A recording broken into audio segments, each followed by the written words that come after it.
Like I told my last wife, I says, honey, I never drive faster than I can see. Besides that, it's all in the reflexes.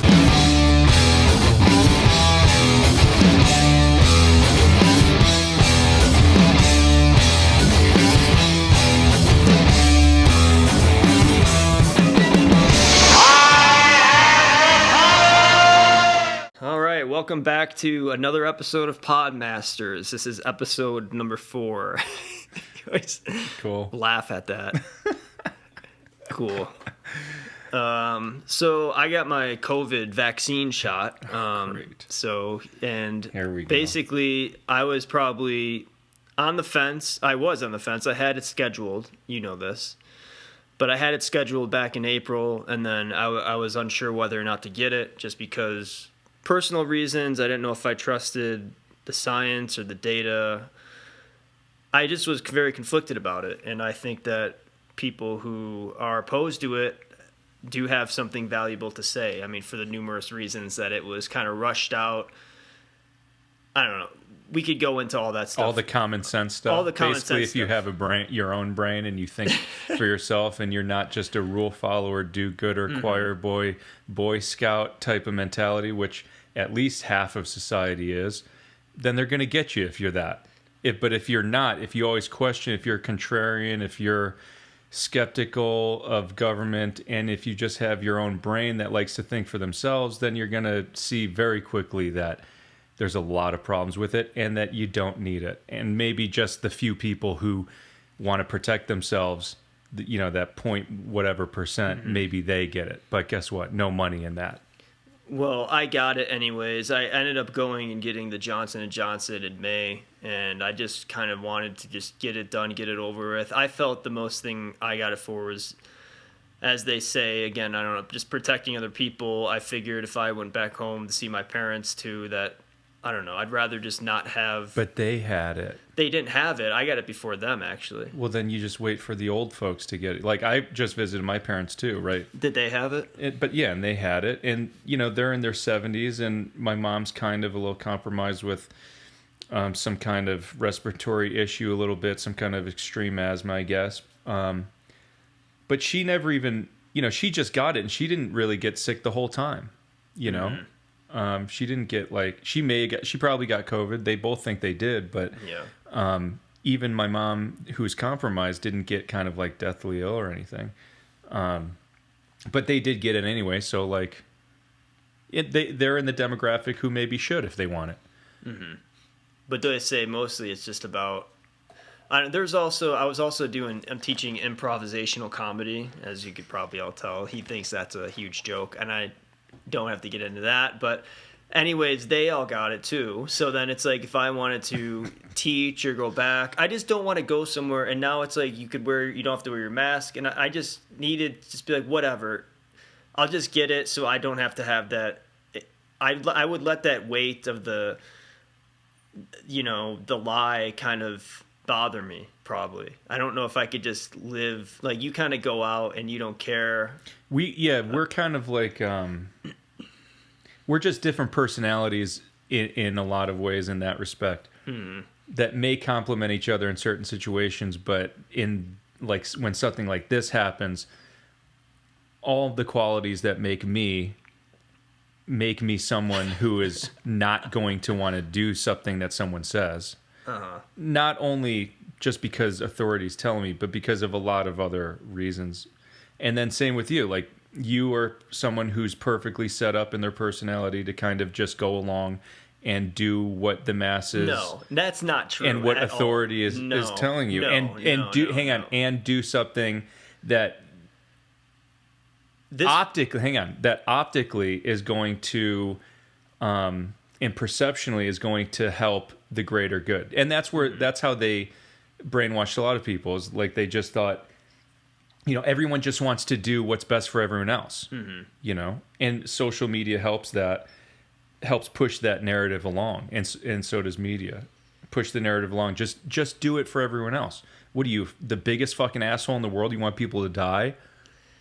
Yeah, well, it's again, I'm not someone who just goes along with everything. I've always been skeptical. I've always never had, I never blindly believed in government, or I never contributed myself with being a Democrat or Republican or any of that sort of stuff. I've been an independent since I was 18, so it's like I like have a Bernie Sanders view of things, but this main thing, it was less about me and more about protecting other people. And again, they wove the story, or they told the story in that way so that they did get me. Mm-hmm. And you were saying it's like it's the most egregious thing that the government's ever done. Yeah. You said it's the most, and it's going to continue. And it has continued. It's got worse and worse and worse over the last, 100 years, 60 years, wherever you want to start from. It's ramping up and it's getting worse, and we are definitely at a tipping point.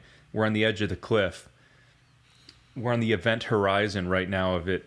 I think we're going to see something, and I know every kind of crazy doomsday prepper, militia guy in the past, from the 70s, 80s, 90s, they all thought it was going to be shit was going to go down in their lifetime. They all do, and I'm saying that now, and I'm the new generation of that guy going, it's happening in my generation, and it just seems to be so.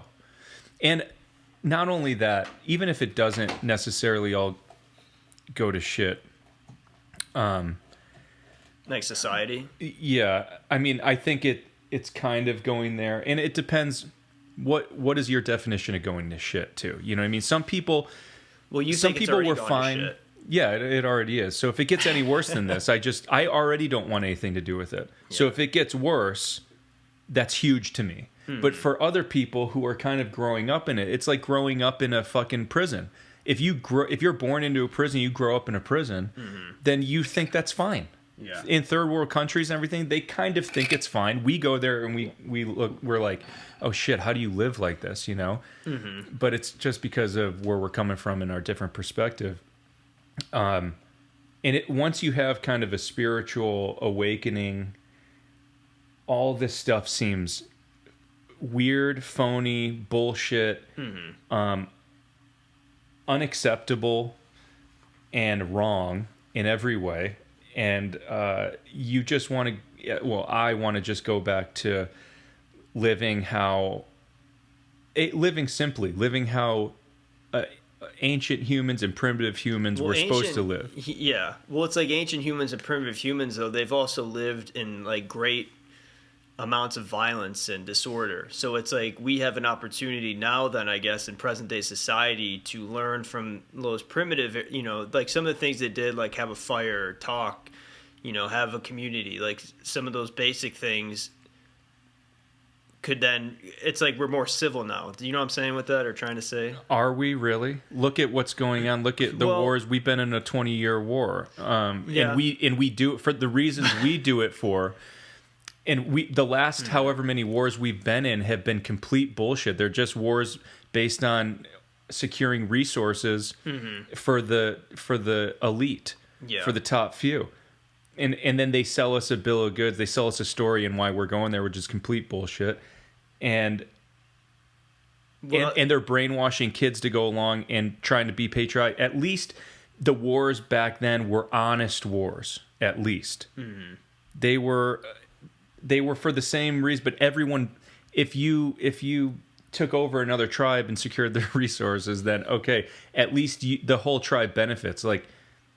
Well, I read a book about war, and they said, like, even back then, there wasn't the amount of, just the number of scales since pretty much, like, World War II, and more so, like, probably the Vietnam and onward were kind of, like, the numbers of people who were killed or just continuing to rise higher and higher. And back in the day, like, two Indian tribes fought, maybe one or two people would die. And then it would almost like, it's like a fight in high school where then like people meet up and then it kind of disperses, and that's kind of sets show of force more so. Yeah, it sets the boundaries of what, each tribe could do that or what they're capable of. And now it's a mass slaughter. I mean, we have an atomic bomb.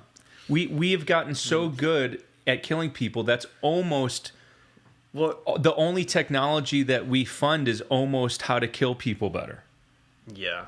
Well, maybe it's just the fact of, I was watching this show on this Freemason, Knights Templar, American Unearthed documentary that he told me to watch, and the guy got roasted on a rotisserie kind of to death. I mean, so I guess that's sort of medieval. Well, guess what? That was based on, I mean, they did that kind of all kind of humans have done that, and they've been brutal forever. That's just how the human animal is, well, right? It's like the brutality then has gone from that public display of brutality to a more private, secretive thing disguised as war for the greater good, and the killings are now done electronically by, drones and assault rifles, and the level of technology has ramped up so much, and that's what the book was saying too. It kind of dehumanizes the war. So we're just as brutal then in a way then, I suppose, but we're not. We're just better at killing. That's really it. We kill more efficiently and in greater numbers.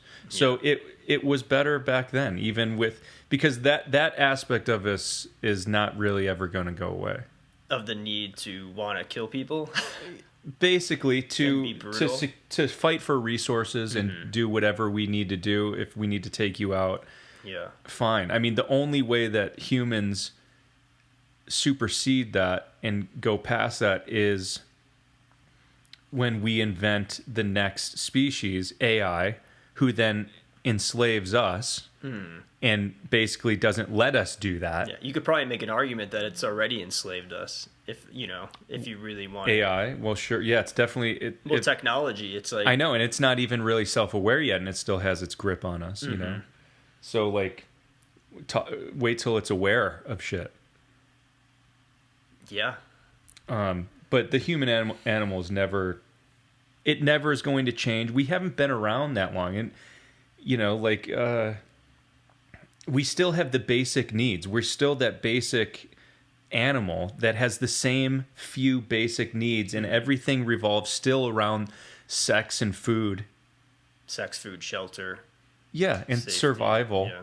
And everything is just based around that. Everything always will. And we're never going to achieve some utopian society where everyone has all those needs met. Well, they're becoming less and less, and the stuff that's been ingrained for the thousands of years is becoming less and less. Yeah, they were more in touch with the necessities of life and the kind of like philosophical, spiritual side of life in ancient times than we are now. We've completely lost that. I mean, organized religion is weirdly the last vestige, a piece of that.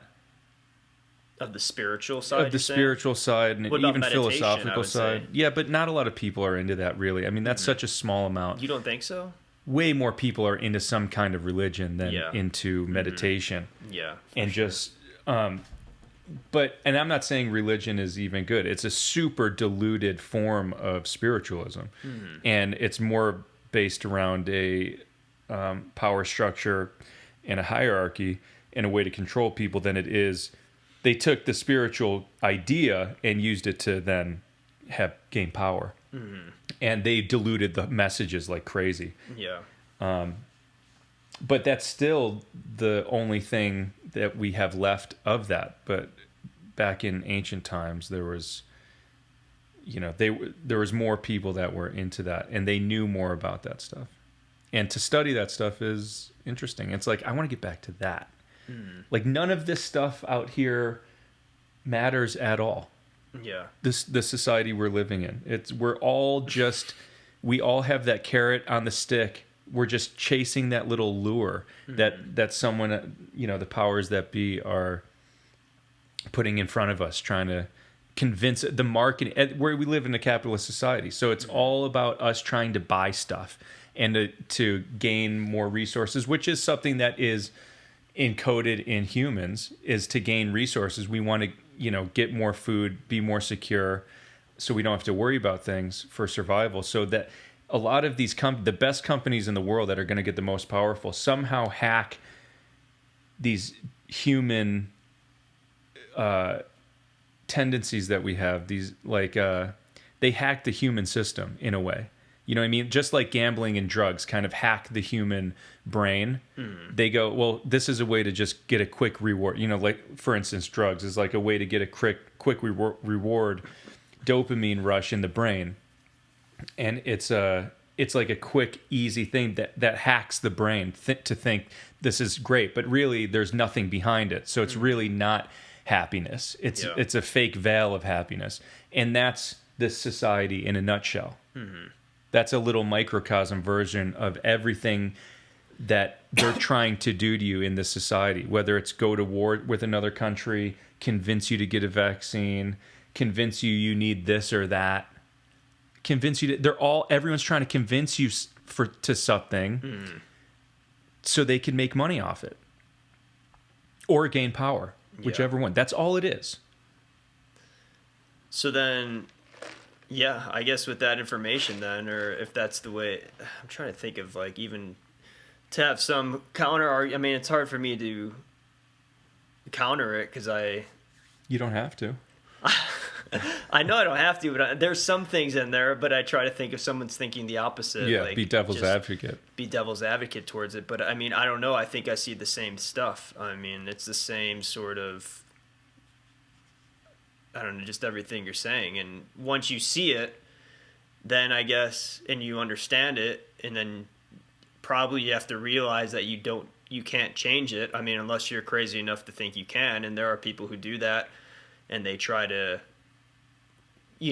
make an entire shift. I mean, that's why, I mean, you have to change like the consciousness of the mind. And the last time I ever thought of anyone doing that was with LSD, I think that was the main goal that they were all doing. They were producing millions of doses, and it was so easy to produce and so cheap. And their thing was to pretty much get everyone to have a trip, or their theory. I mean, I'm pretty sure that's the gist of it. It's basically get everyone to take it, and that will be enough to shift the entire consciousness, and that will then put the entire society in a whole different trajectory. And the government knew that, which is why they were so adamant about creating. Well, that's where Manson comes from. I mean, that was that's why Manson was propped up and was allowed to do what he did, because they wanted to pinpoint someone on a large scale, and point at them and go, look at what drugs are doing to people. They're turning them into crazy psycho killers. Yeah. And to give, and we're still dealing with that kind of view on hallucinogenic drugs. Well, it's changing. It's changing now, but I mean, there's still a lot of people, older generation, whatever, that still have a view of drugs, especially the psychedelics, that are completely negative. And it's like that they still are operating on all that propaganda that they were given back then. And the government knew that it would have a paradigm shift if everyone took it. So they wanted to give it a bad name. Well, it was also legal too, and then they made it illegal. And I mean, it's they took every measure possible to snuff that out of society. But that's the original sacrament of religion, and it's another way. So too, it's another way religion is so diluted, because they took the hallucinogenic aspect of it away, because they didn't want you to have the power or a direct contact with God and a direct experience. Like, that's where the hierarchy system in religion comes from. You talk to a priest who talks to God for you. So he creates a middleman. I mean, it's just such scam. It's scam business tactics. Yeah. He's like the guy. What's the equivalent? I'm trying to think of an equivalent of the middleman. It's like hallucinogenics are like factory direct companies now. Yeah, it's like a factory agent. directs. It's like, hey, there's no middleman, so we could sell for cheaper. It's like that's how it should be anyway. All these companies that had middlemen, I mean, it had to exist because they didn't have, like online resources. Now that you could shop online, you could just buy direct from the factory. Before they had to actually ship it to locations, requiring a need for a middleman. But now, just middlemen suck, and banks are middlemen. It's the whole middleman thing is a scam. Yeah, but it's also, like you said, it's everyone. It's the whole society is run off. Not the whole society, but a lot of the biggest organizations or institutions are run kind of by middlemen. And yeah, it's like I mean, I grew up Catholic, didn't you too? Yeah. And it's like, church for me was always so boring, and even going as an adult, like I get the idea of going somewhere, collecting with the community, and being silent, like giving up an hour of your week, to do something. Like some of the ritual aspects, I guess, of it are, I could see positives in it. But then I remember my aunt even telling me, she's like, yeah, you go to church on a Sunday and everyone's there. They just cram in. And then she's like, as soon as you leave in the parking lot, they're beeping the horn, screaming at each other, cutting you off, trying to fly the hell out of there as fast as possible. I'm just like, what? Yeah. What is religious about that? Exactly. It's like they go there to get their little taste of, or their little insurance, basically, is how I see it. It's like they get their little heaven card, they renew it, they get it stamped every day. It's like, all right, I'm good for a week. I could be a fucking asshole, be a piece of shit person. In case I die this week, I'm going to heaven for sure because I just went to church. I just went. I had communion. I had this. I had that. And it's like people probably aren't even listening to. I mean, some people are probably, but the talks are mostly boring. I've met some priests that are actually entertaining, and not saying they have to be like a stand-up comedian or something, but they have to be able to tell a story in an interesting way, and also maybe relate it to present-day society. I think. Yeah, and they try to. I think a lot of times. They do, but sometimes just so boring. It's just like you break with the songs, and it's the same song. Well, it's like you're at a radio station, like listening to the same song on the radio over and over. Like you're listening to the same thing again and again and again. And not to mention, God damn it, this is pissing me off. Like, because we had to sit there every Sunday, right, to this stuff. We're watching things that 90%. There's a sermon for 15 minutes, kind of towards the end, that is actually about like present day stuff that you could relate to your life, that could help you possibly in your life, motivational kind of talk. Yeah, maybe. Where did you go? I don't know. I can't remember. But I would never listen anyway. But I know that that's what kind of preachers do, and stuff like that. But the other 90% of the hour is stuff that is these weird ritual symbolic things that no one ever taught us what any of these things meant. You just have to sit there and watch this stuff that means nothing to you. I know. It's like, you should have to be initiated into, and I know they could say, well, baptism, when you're baptized, you're initiated in, when you're 8 weeks old, that doesn't, you don't know anything, like you need to be initiated kind of, I guess communion then they would say. Well, yeah. Well, it's like, but you get communion at when you're third grade. Third grade. Confirmation's 8th grade. Okay. So communion, you could start eating the sacrament when you're in 3rd grade. So when you're 8. Oh, I could start eating a piece of bread. And you're like, and then you're learning all the prayer. It made no sense to me, whatever I was doing. Me too. It was not. It meant I was nothing. confused. I didn't know what it was. I was more angry because I had to go to some place that I didn't know the kids in the school. It was a whole mix of people that were from different places, and I didn't talk to anyone and just sat there and had to suffer through it. And then I had to go up till 8th grade and get confirmed, and even that meant nothing. I had to pick another name of a disciple. That was the kind of most fun part of it. It was like, I get to add a name to my name and I get to pick it, which is cool kind of. But going back to the original point of this is just that they don't explain anything of what you're doing. You're just going through these motions that mean absolutely nothing. And I think they're losing a lot by doing it that way. I think but I don't know, maybe kids nowadays, it's like you have video games and you have your friends and everything, and it's like such a boring thing, or maybe we're just people who aren't into that, because there's a lot of Catholic or Christian kids who are super into it, and that's their whole community, and they love it. All their friends are there, and they get really into it, and they're paying attention more, and they're talking about. Christians kind of do it better. Christians are way different than Catholics. Catholics have more guilt, and they just, because they don't want to be there, I don't think. Old Latin rituals that haven't changed, which I'm not saying they should change, but I mean, we're at least teach you the meaning behind these things. Yeah. It's all just a bunch of like show for nothing, and not even fun show. It's just boring show. Boring like I would rather be initiated. I mean, obviously, I would rather be initiated in like some kind of like. Just because it's old doesn't mean it has to be boring. Like, look at the fucking like initiation rites of some African tribes or some South American tribes, or being initiated into the secret mysteries of Egypt or Greece, where you go into a cave and you go into some thing, or even like the initiation rites of the Masons and everything like that, some secret societies. These have a lot of meaning and they're very cool. Even if you don't know the meaning, they're very kind of cool.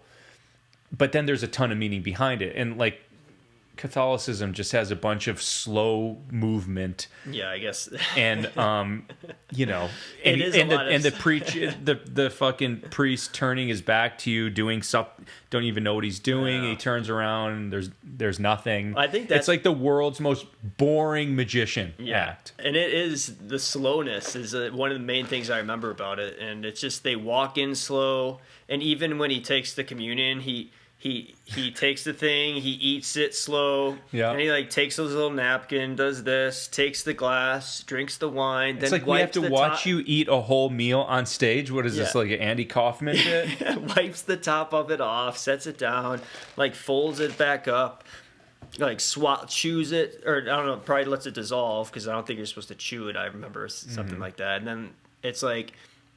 And then after all the whole thing, like he's preparing for communion, it's like you're waiting. It's like you may give your first name when you come up for communion. And it's just like, oh, thanks. And everyone sits down like, oh, fuck. I know. And you wait for that communion because then after the communion where you It's eat almost the over. bread, it's like 5 minutes left. And a lot of people, I was so envious of the people, the families who would leave after they got the stupid wafer. Yeah, because that meant something. started becoming that family. Oh, God, Thank God. We never did. And We it's weren't like, for a long time, but then There's my about 10 minutes dad's like, after. I'm not going to deal with the parking. Exactly. The parking got crazy, so then he Exactly. finally changed his mind. But I was the same way. I was envious as hell about And these people. It's just so weird, like to ask, like, I wish our dads were here, and I've asked my dad this plenty of times. I never really got a sufficient answer, other than like, you know, religion can help people, you know, deal with life and what happens in life, and it's like, oh, it's such a diluted. I always said, or I said last time when I was talking to my dad, I'm like, I think religion, organized religion, is kind of just equivalent to pharmaceutical companies, where it's like they just give you, they don't give you the cure.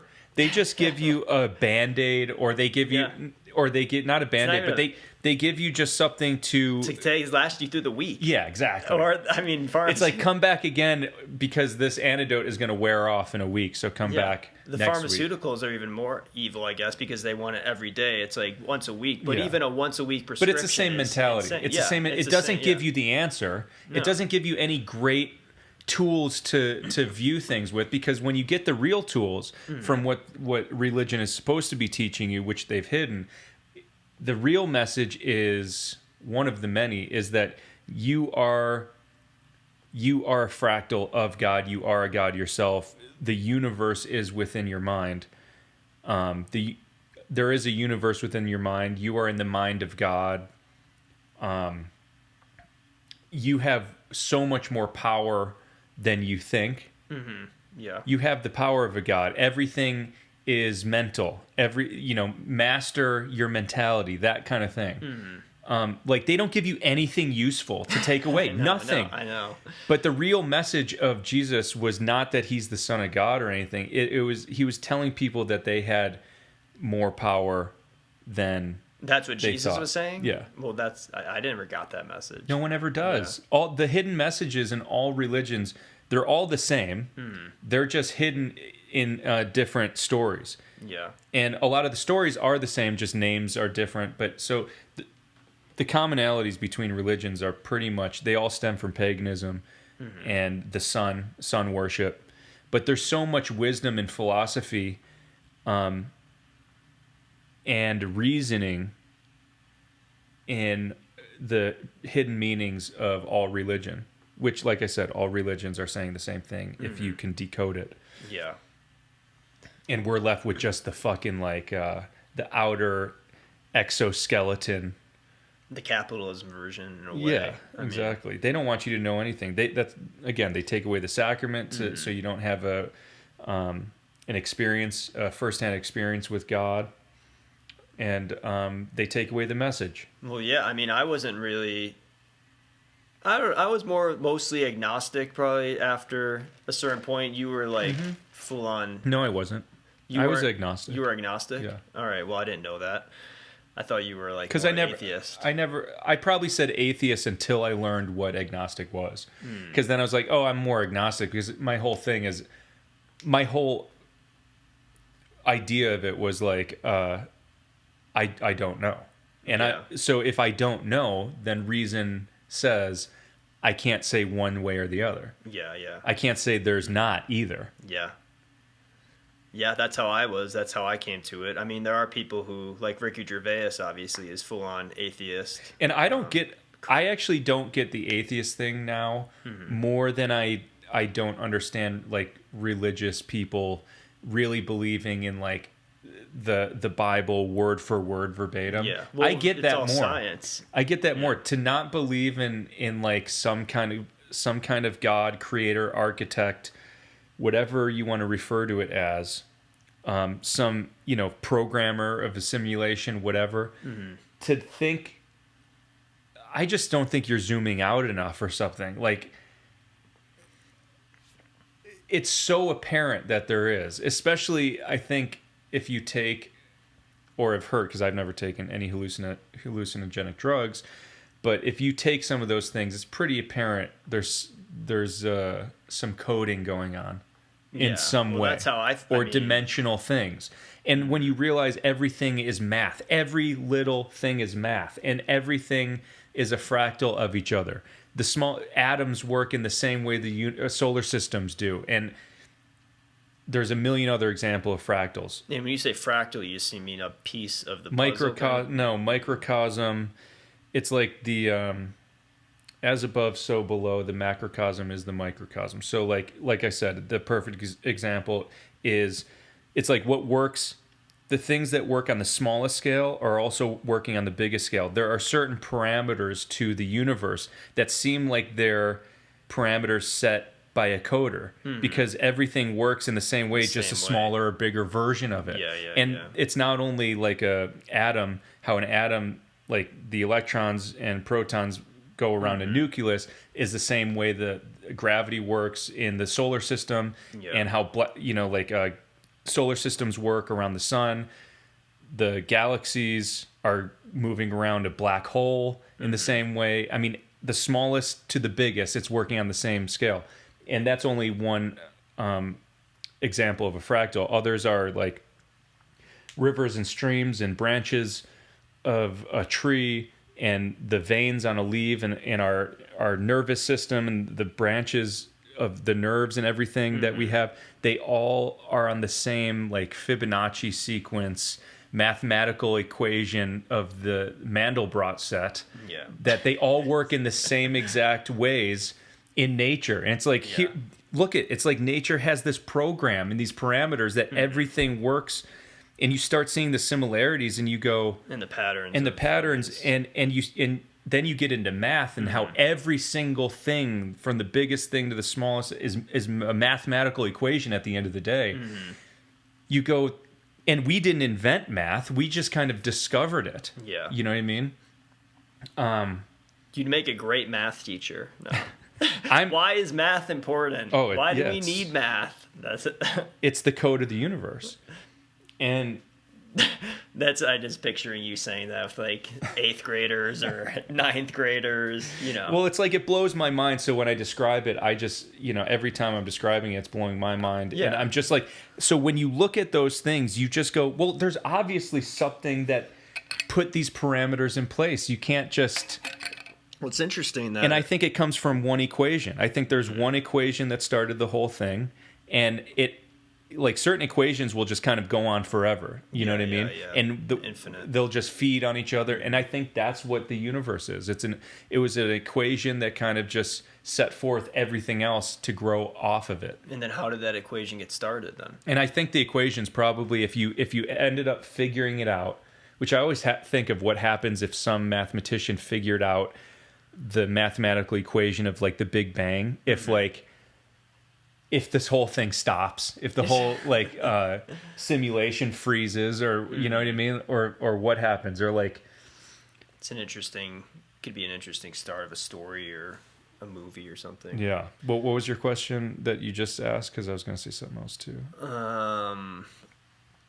I was just going to say it's kind of like all these math people just, I don't know, it seems like a common question to ask, and I wonder if every mathematician as far as like kids asking what the point of math is, I always liked math. I mean, I always found it interesting. It activates a part of your mind is like problem solving and figuring things out, using reasoning to get to like answer. I don't know. I think I've had it described like that to me, but I never had it be like it's the universe. And that might not even really make certain people excited. You know what I mean? So yeah. I think just math or anything for that matter is only exciting and interesting in the capacity that you can use it in your daily life, I guess, or.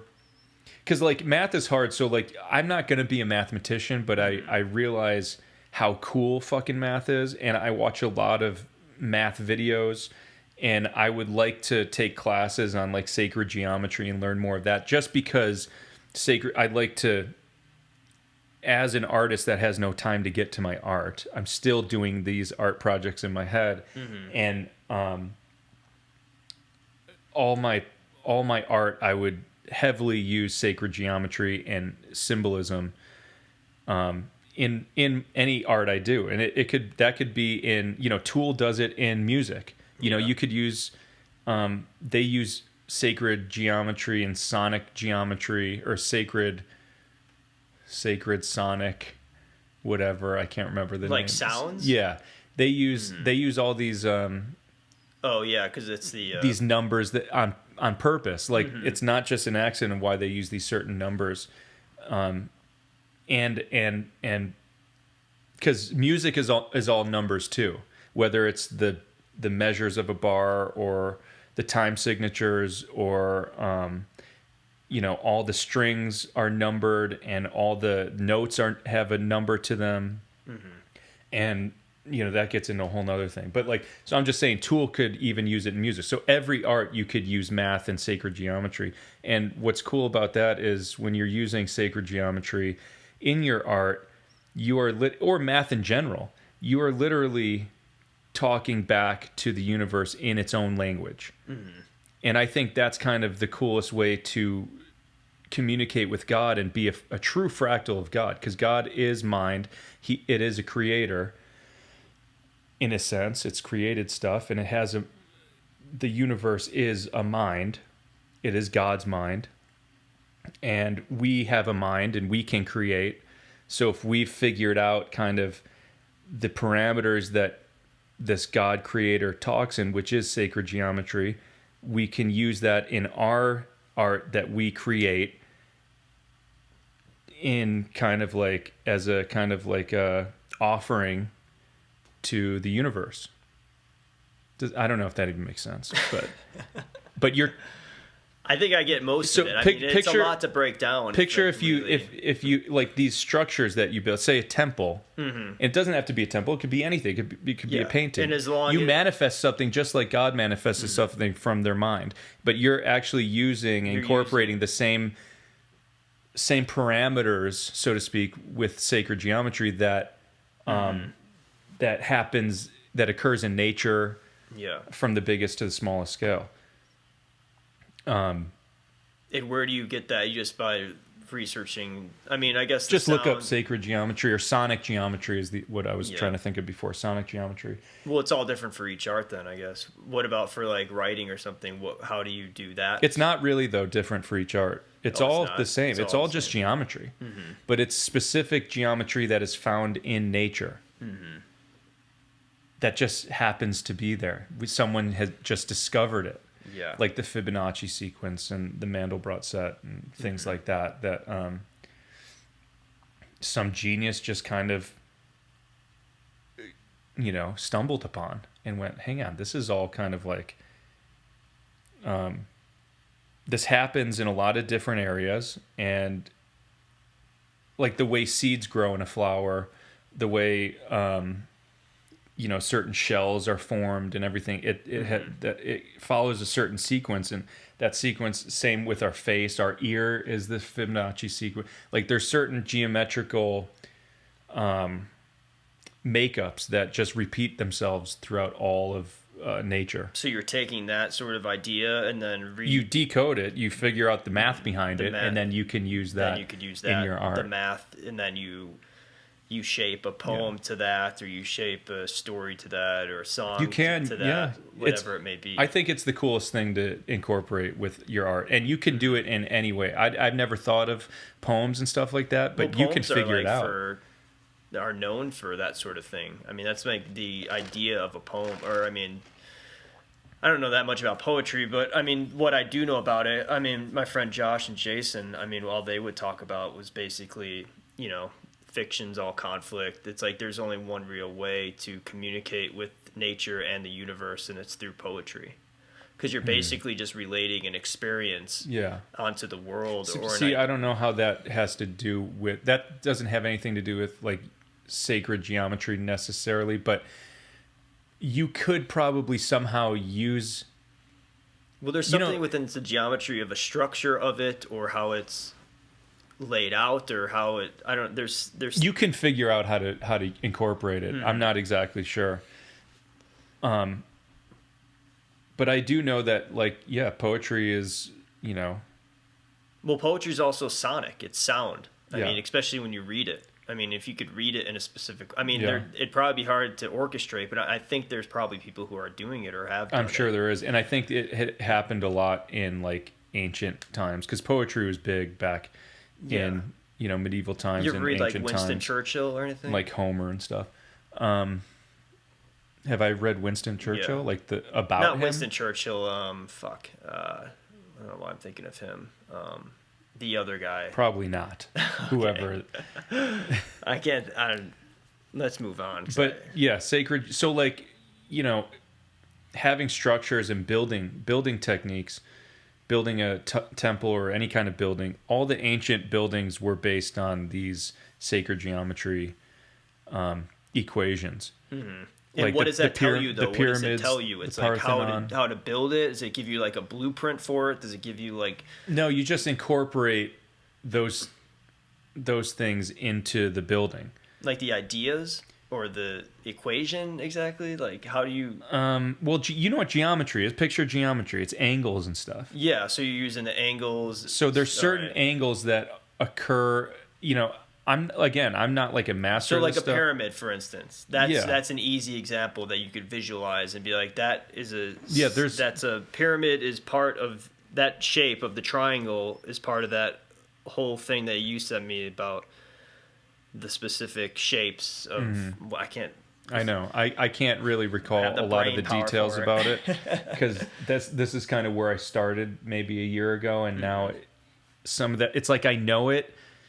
If someone's talking about it, I know what they're saying, but sometimes to regurgitate some of the things that I heard a year ago and try to explain it, it's like I was better when it was fresh, but now I could just... But that's it's almost like practicing another language where it's like I could understand someone talking now, but I have a hard time talking back in that language because it's been so long. Yeah. But a triangle is an easy thing, right? Yeah, like a triangle is... That's an image. That's like in the... But there's so much more. The thing is, like... A triangle is just everyone knows these shapes, triangle or a pyramid. Mm-hmm.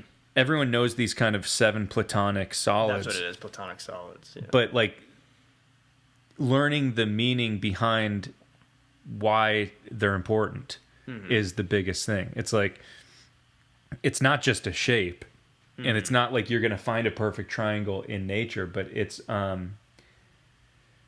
can't remember. I can't remember why. All the numbers are important, but and where they come from.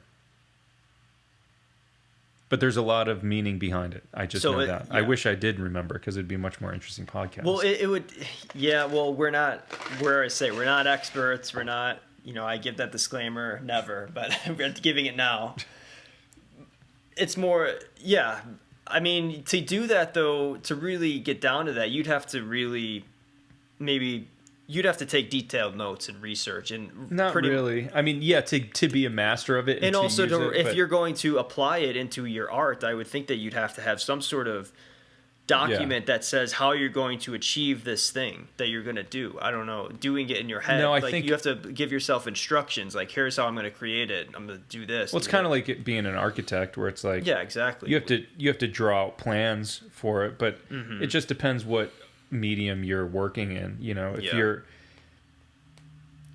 like I want to do sculptures and stuff, and use a lot of that,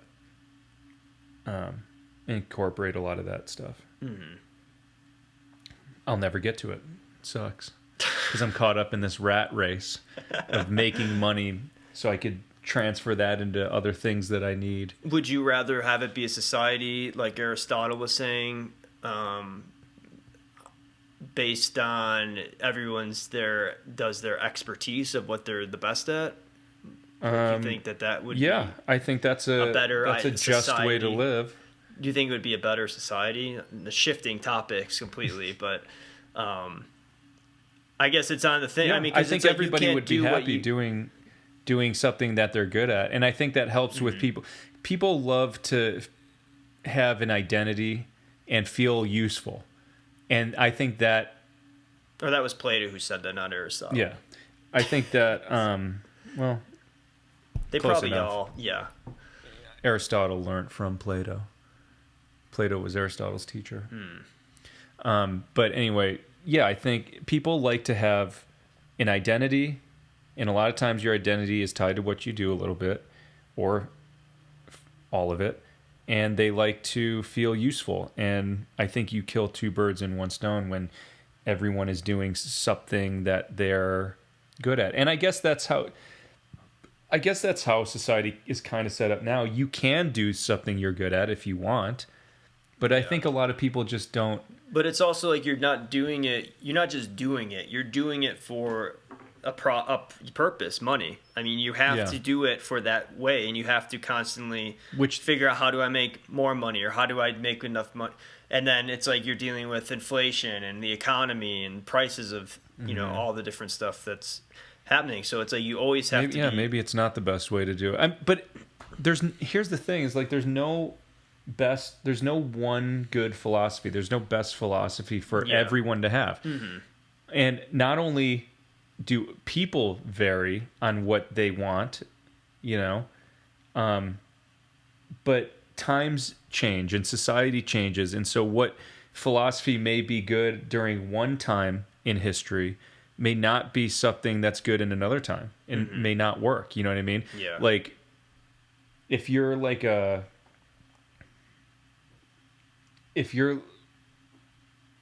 don't know. It's too hard to explain, because then I have to explain too many philosophical ideas behind it. But is there a way to? Well, I'll try to do this super super quick. Like for instance, in history, like if you're a society who's basically pretend there's this little nation state that is all into the philosophical idea of skepticism, where basically nothing is really real. You don't really know really anything because you can't know anything.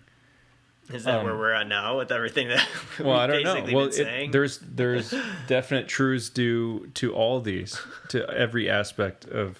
I think we're in an age of skepticism for sure. No, because skepticism is. I don't think we are, because I think the media and everything and social media pretends to be the be all end all answer. This is the truth. Yeah, but there's millions of people who don't agree with that. I mean, but I think there's still more people, and I would it's still pretty close. I would still say Trump 50-50. as president. I mean, 50-50 at least. I mean, but it's. I think I would. I don't know. I mean, I would almost say it's 60-40. That there's more distrust. I don't know if anyone in my entire life who's ever fully trusted the government. I don't think I've ever had anybody. I feel like you're probably actually the most that I know that trust the government. Yeah, and because I got the COVID shot. Yeah.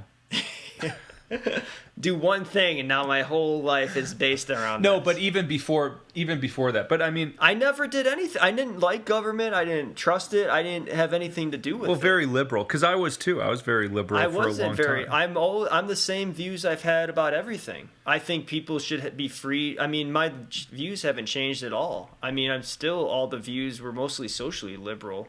I consider socialism more liberal, I guess. I know, but I was never you're saying... Bernie Sanders, man.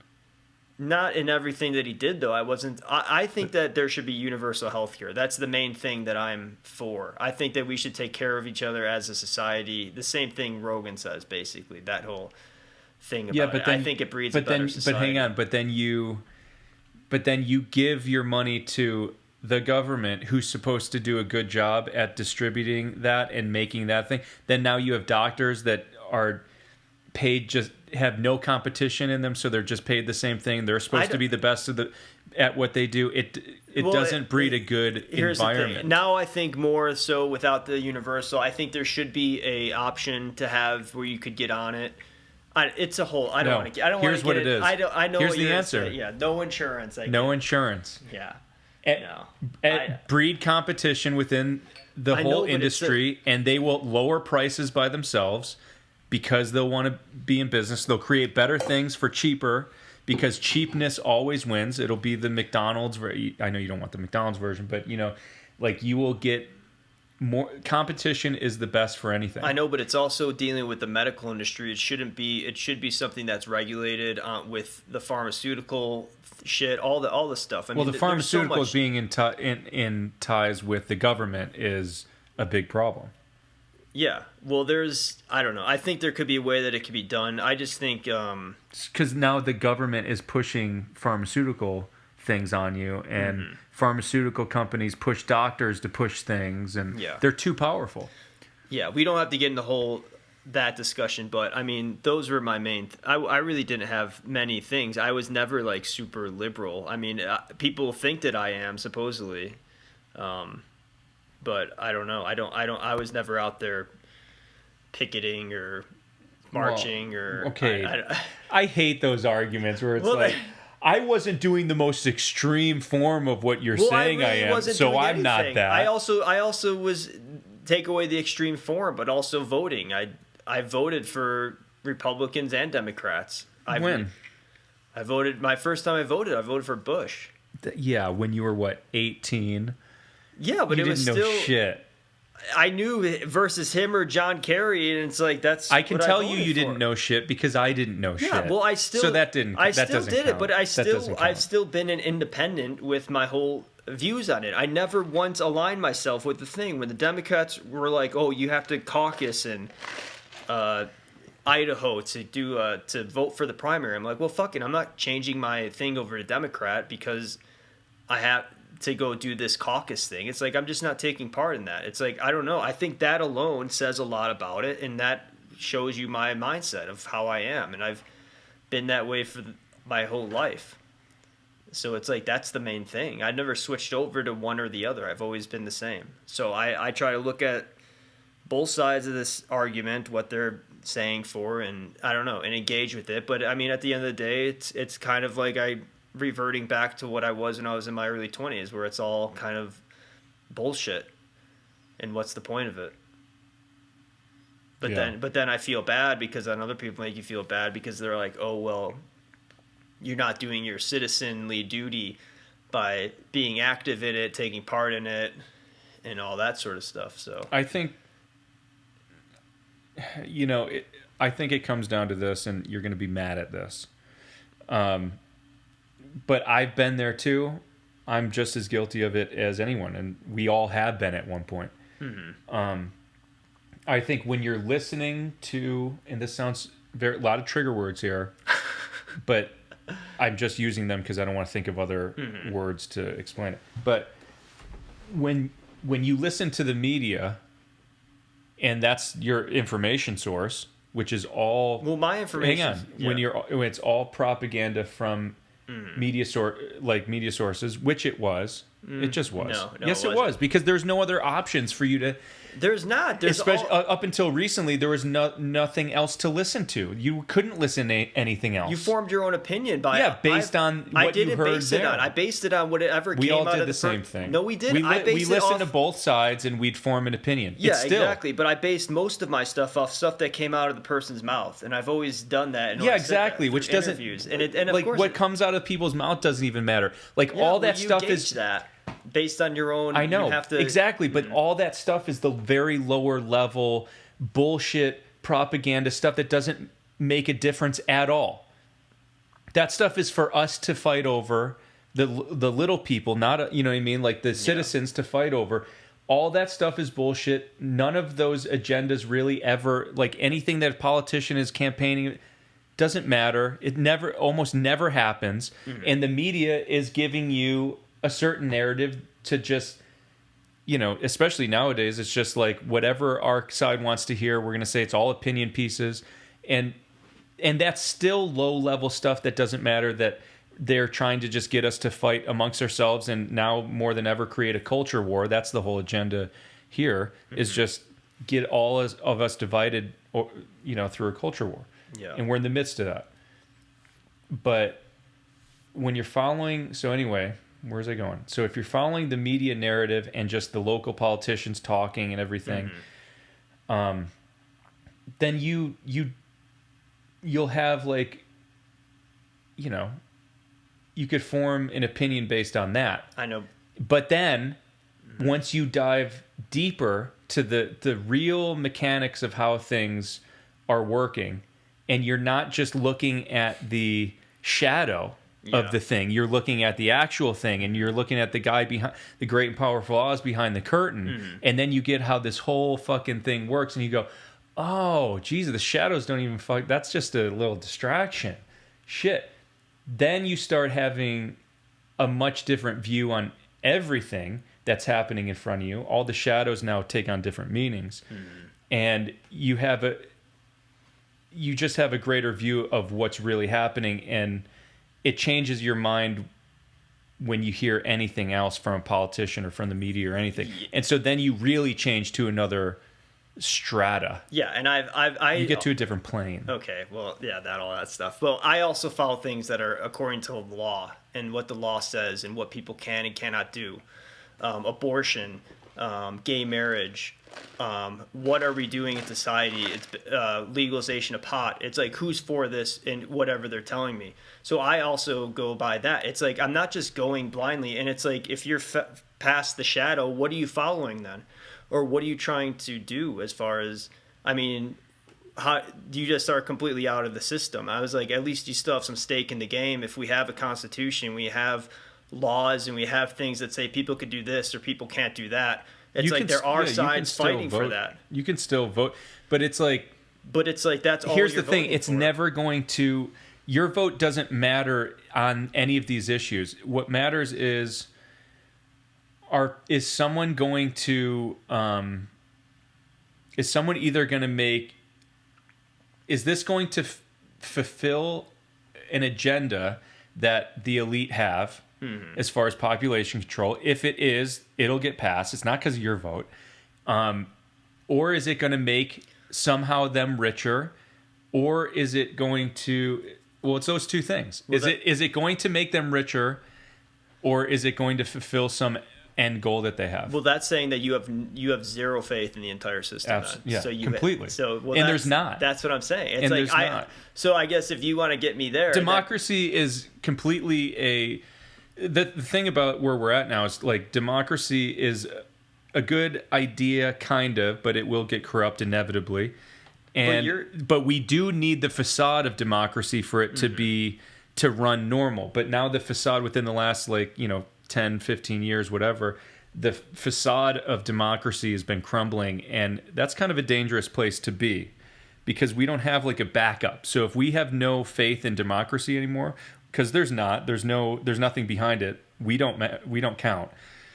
It's the facade was that we count, but we don't. But once the facade crumbles, I mean, it should be interesting to see what happens. So your idea is, though, that the super elite, powerful, the whole thing, like we've talked about, basically there's about a handful of families that are rich, powerful, from bankers. They run the entire society, and nothing matters then. So, I mean, so you've never voted then? And you don't think like laws or any of that stuff? Well, I voted, I think, one time or something. But again, Were you not sure? Are you still looking at the facade then, or why did you do that? I wasn't born knowing all this information. Yeah, I know. I'm not saying that you should. I voted. I voted when I was like 22. So you'd still something. say you were in the facade of what it is. Yeah, and like I said, every single person is born into it. It's like I said before, being born into a prison, you don't think a prison's that bad. Until you see what's outside the prison, then you go, "Oh fuck, this sucks." So then what? So we're all born into this system, and we believe it because we've been fed that. Or same with being born into a religion. A lot of people are just born into it, so they believe that as the truth. But then you start to wake up, you see outside that, start to see it for what it really is. Well, for me, it's not a belief. It's not. That's where I think that you and other people misinterpret it. It's not a belief. I don't believe in really much of anything that I'm told. I mean, on a lot of scales. I mean, I do make choices, but it's mostly based off faith and what I'm going to put my trust in as far as how I see it. But I mean, that's the only thing you can do do is work. And this is the message that I want. Oh, God, I don't know. I mean, maybe I don't want to say that. But I do want to say that you could only, we're on this 24-hour news cycle, and we're listening to news stories from around the world. We're inundated and bombarded with all this shit happening from all around the globe. Mm-hmm. We don't need to know any of this stuff. Yeah. Take care of yourself and your family and maybe your community, quote, tribe, let's say. Mm-hmm. And that's about all you can do. Yeah. And that's about all you can worry about. Anything beyond that, you don't really have much control over. So don't worry about it. If you don't have control over it, who cares? And just also do whatever you want to do, dude. If the government says that weed is illegal and you want to smoke weed, just smoke weed. Who gives a shit? They're not the end all be all. They're not God. And they're not going to. But they are the rulers of the place that we live in right now. But when your vote doesn't really matter, it doesn't matter to cast your vote so we can all do something. It's like, it doesn't matter. Just do it yourself.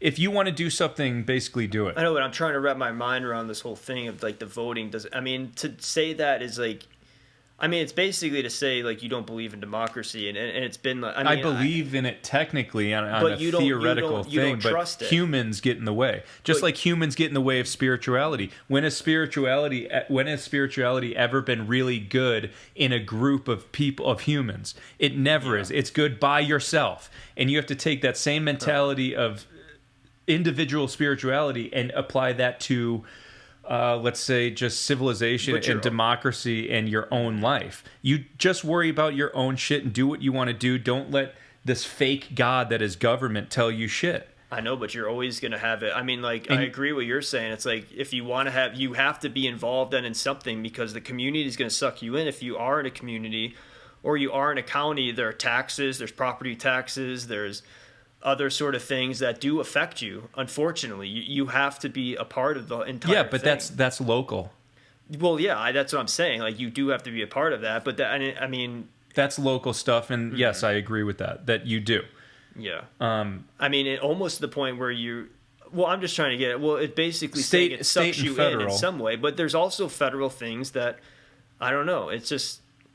Look at the fact that gay people get married, the fact that weed's legal, and it's you're saying that wasn't affected the people. That's more of the elites probably being okay, well, they're getting kind of restless here. Let's give them this one. Let's give them that one. They don't care about that at all. We don't care anymore about this. They never did care. Well, then they obviously outlawed it for so long. Then why did they care about it? Because that was never an elite agenda. That was something that was just based on the right and left, which is basically the same thing, just left for us to fight over. And the right is usually backed by the religious, whatever what do they call that, the evangelicals. So then they don't want gay marriage. So then if you're on the right, you go, okay, well, we're going to be against it. But if voting doesn't matter, what does that even matter? If it's not even up to them to even have a side. If you have all these evangelicals here, if you have all these people here, it's not. It's for them, it's a lottery. But they just think that they're playing. I'm just trying to wrap. I get it. It's so they're just playing this game and they're unaware. And then you have the puppet masters up there. We'll give it to him this time. No, let's give it to this guy. Also, here's the thing. To this. and this applies to a lot of different things. This concept applies for me, to a lot of different things, not just this. And this may sound harsh, but it's really not, and it's not hateful. It's just like if gay marriage was a thing now that I had to like base my vote on, I really don't care. I'm not gay, so I don't give a shit. Yeah. Like, if you're gay and you want to be married, go vote for it. But I don't care. Like, also, like, me I think of knowing... it as you're restricting love. It's like to restrict love... No, it's not, because marriage... we're not restricting love at all. Well, it does marriage put a stigma on somebody, and it does make people more... You don't need to get... No one needs to get married. They don't. I agree with that. I agree with that, but I also think that it puts a stigma on gay marriage as something that is wrong. So it continues the hate or the ability for people to think it's okay in order to act different towards these people or treat them a specific way. It puts a stigma on it that it kind of just continues a thing that makes people feel uncomfortable. And it's like, this is something that people love. It's for people joining together based off love, and we're going to restrict that. And I think as a society, putting a clamp on two people's love is pretty fucked up, and I think it leads to obviously hate, and I think that's kind of screwed up. Yeah, and I get that, and that's valid, but I still just like I get it. I can't care about everyone's issue. Yeah, and I think you have the right to say that. But again, if not that I want to block it. No, I'm not going to get up and go, cast my vote for that. To you. I mean, to me, like that. But again, it's like, if my vote doesn't matter, then it's just like, well, it's not even up to me. I could say that I vote for it, but then it's like, what are the money people going to do? If that's the way that you think. But then I don't know. It's like you have to. And I guess here you'd have to disillusion you're getting like millions of. I know, and we're getting into like the minutia. I think this is a big difference between me and you two in general. I see things in a very zoomed out. I take everything and I zoom it out. Yeah. And I think you do the opposite. I think you get very specific. I like being specific. I know. And getting down to the main thing and getting down to it. There's pros and cons to both, but I think that's where... Well, I think a lot of this whole podcast could have been broken down into I could spend an hour on each topic. Yeah. And we fit about But 100. we don't go in with one topic in mind. It just kind of ebbs and flows. Yeah, exactly. But I think that's what's going on here. Is like, I'm looking at something from a way zoomed out thing, and you're going, well, what about like the every small example? And it's like, well, okay, yeah, there's not one rule for everything, but there is a lens to view everything through, but it doesn't apply necessarily to, certain human rights. I could bring this up right now because this is a human rights thing, and like the gay marriage thing that you're bringing up is a human rights issue. Yeah. And that's been a political thing, but it's usually, they'll always take advantage. One side or the other will take advantage of using a humanitarian human rights issue all the time, and they'll hijack. I mean, it just happened with BLM. Yeah, I know, yeah. And it happened. The whole reason women got the right to vote. Me too. I mean, obviously, Me Too was hijacked. Yeah, Me Too, exactly. And the whole reason women were able to vote was because they just one party wanted the whole other 50% of the population's vote.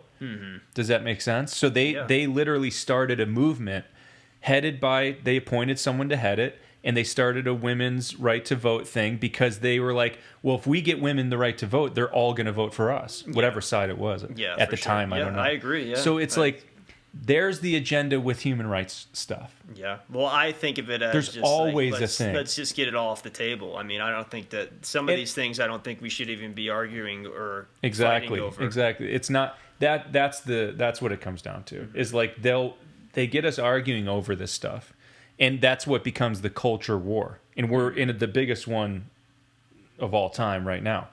But Well, the biggest thing that I would think was just the fact that I don't know. And also, I think it should be all down to the local level. I really do.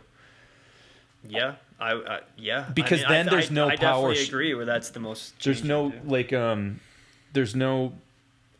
It separates the power, and that's what the founding fathers wrote in and wanted to do. Mm-hmm. They wanted to have all the states have their own power, so there's not one accumulation of power in one area. But then you could see how it gets corrupted though, throughout the exactly. Well, I think that's good. We can end it there. He's gonna get his COVID shot on Monday. Signed him up. Yeah, right. Get my steroid shot. Fucking get jacked. And just and wear my fucking AR-15 American flag shirt I could attract the fucking right crowd. Yeah, I'm sure you'd want to hang out with that crowd. More so than the other one, 1,000%. That's where I got. Damn, you'd rather hang. It would be interesting to see. Yeah, because I guess I'm into stoicism. I'm into stoicism, and I like other guys who are in the same mentality. I don't like pussy-ish guys. Or women. I really don't. I don't like the super overly sensitive. I like. Well, it's most. There's a lot more to that I could go deeper on, but that's the. I think it's guys and girls who, just the whole culture of wanting to accuse people of doing things and all that sort of stuff. I know, and I don't like people who just get caught up in the wrong way of thinking about everything and not only being manipulated by everything around them in society around them, not being able to zoom out and check out and see things from a different point of view, have your own point of view, be strong-minded, be questioning, and be determined to live a better life than what everyone's trying to tell you. In that way, being fiercely independent to the death. That's the people I like. Yeah. I had something to say, but I forgot. Damn. So, what the fuck was it? But with that whole thing, it's have your own opinions, but also and question things and think differently. But I don't know if that'll ever happen because feelings are tied to that. Stoicism removes that feeling. Yeah. And the emotion with it. And to have any sort of conversation about anything. That's the way I want to be and the way I like to be. Even mastering your mentality. Well, even if someone agrees with me, the older I get, the less interested I am with my own opinions. So it's like it's almost like if someone has an opposing view, it's almost for me it's refreshing. Like I don't want to be around someone who's constantly affirming what I say. I don't like that. I haven't liked that in the past, but I'm getting you more. You like the affirmation. Yeah, that satisfies your ego. I don't know. Yeah, it satisfies. Well, who doesn't like to be told or affirmed that you have that is right? You know what I mean? Like, who doesn't like that? And because I'm so adamant and passionate that I have a mentality that is better than. I know, but what's better for you may be not better for some. Yeah, but I see all those. Prescription what? Don't even talk to me about prescription. Anything with mentality, that pisses me off. With what? What? You have a prescription for people that may not. Good. I'm saying it. Yes, I don't know what you were going with there, but you have pharmaceuticals. No, I wasn't getting. No, I wasn't saying that. To remedy mentality. No, that's another. No, that's play. I'm totally against that, 100%. But I'm just saying that your prescription, what works for you in your life, may not apply to everybody. That's the thing. I do think it does, and here's why, because the idea is very simple, and it's just true, which is the only thing you can control is your perception and your mentality. Everything else is out of your control. So stop worrying about those things. Everyone worries about things that are out of control. The only thing you could change is your perspective on it. And so get used to doing that. Yeah. And that's just the tip of the iceberg. And that is just true for everyone across the board. Because everyone that I've seen, and I've seen a lot because it's basically everyone, has a terrible mentality and outlook on life and the things that happen to them. Mm-hmm. Because it's easy to be negative. Yeah, and it's easy to be self-loathing. So it's lazy. Yeah, exactly. It's lazy. So if you just start there, and it goes much deeper than this, but if you just start there, that will change your whole life right there. And that applies to everyone. Everyone could use more of that.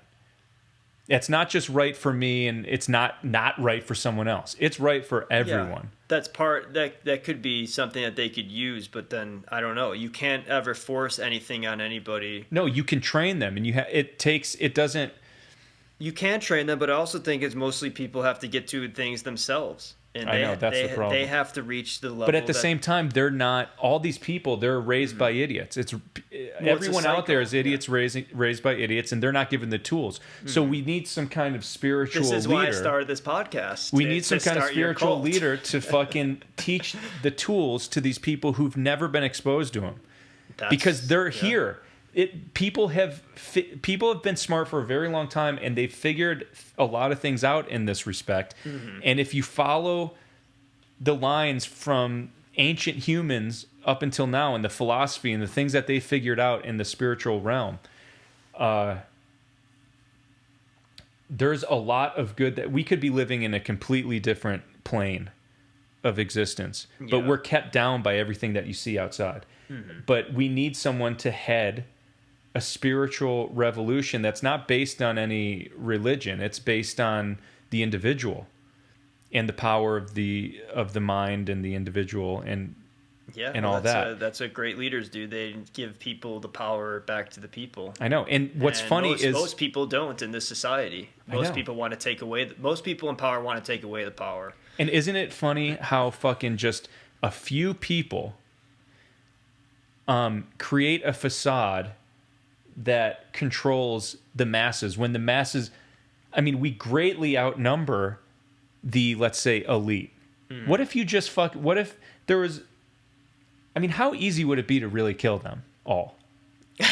This is going to get taken down. I fantasize about becoming a, you're going to become I become this white light leader against the dark arts. Yeah. And and even if you die, because if you get at least enough of a following, even if you die in the pursuit of it, because they snuff you out because you're kind of like a Martin Luther King kind of a figure who's like raising people up too much, and you're going to start to be a problem to the powers that be. If you get killed in the name of that, fine, become a martyr for the whole. And you become greater than who you are, and you become a representative of an idea. And the idea never dies. You know what I mean? That's the thing. Like, again, I just listened to the podcast on Plato from Philosophize This, good podcast. But he said there's like three things people want. It's like you either have a kid, that's why you live. You want to live forever. Either have a kid, create an art, immortality, or probably do that sort of thing. You become a martyr, create some idea. But maybe. And so I just think, like, man, with the elite, there's only a handful of them, and they control this whole thing, and they keep us suppressed, and they keep us in these dark ages. Well, speaking of Bernie Sanders, his whole message was breaking the elites apart. I know, but that's why he'll never make it. Well, yeah, that's what we've seen, but, he'll always be suppressed. But shouldn't you be for that, then? Well, I'm not just for but I'm for that, but then I'm not for other things. I'm not for socialism. Yeah, neither am I. But it's like maybe he could do that, and that will be his thing. He's not going to pass. You're never going to change anything from that position. From that position, from the structure that is already set. Fuck no. The only way to do it is a complete uprising. Well, you'd have to and a coup and a fucking attack on the castle. Well, after the Capitol, they need some sort of structure and guidance. So not that capital means nothing. That capital means nothing. Well, then they need some structure and guidance to figure out who they need to go. It's like you're going at the wrong. That whole thing was not even real, though. That was completely staged and set up. All right. Well, that's a good place to end it.